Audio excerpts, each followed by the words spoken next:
அண்மை செய்தியாக பார்த்துள்ளோம். திருவாரூர் அரசு மருத்துவக் கல்லூரி மருத்துவமனை செவிலியரை அரிவாளால் தாக்கி 7 சவரன் தங்க நகை பறிக்கப்பட்டிருக்கிறது.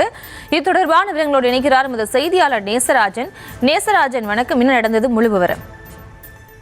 பிரியங்கா, திருவாரூர் மாவட்டம் வடுவூர் அருகே பழஞ்சேரி மேடு கிராமத்தை சேர்ந்த பேச்சிமுத்து என்பவரது மகள் சுதா, இவரது கணவர் உயிரிழந்த நிலையில் இவர் திருவாரூர் அரசு மருத்துவக் கல்லூரி மருத்துவமனையில் செவிலியராக பணிபுரிந்து வருகிறார்.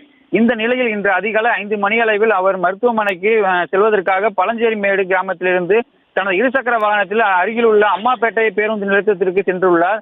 அப்போது சாலையின் குறுக்கே நின்ற அதே பகுதியை சேர்ந்த சுரேஷ் என்கிற இளைஞன் சுதாவின் இருசக்கர வாகனத்தை மறித்ததில் சுதா கீழே விழுந்ததுடன் அரிவாளை காட்டி மிரட்டி அவரது கழுத்தில் இருந்த தங்க சங்கிலியை கொடுக்க சொல்லி மிரட்டியுள்ளார். இதற்கு சுதா மறுத்த நிலையில் அவரை அரிவாளால் தலையில் 2 இடங்களில் தாக்கியுள்ளார்.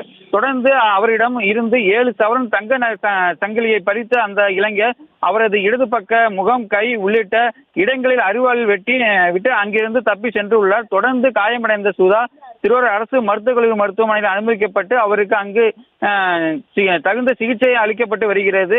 இது குறித்து வடுவூர் காவல் நிலையத்தில் வழக்கு பதிவு செய்து சுரேஷை காவல்துறையினர் தேடி வருகின்றனர். பிரியங்கா, விவரங்களுக்கு நன்றி நேசராஜன்.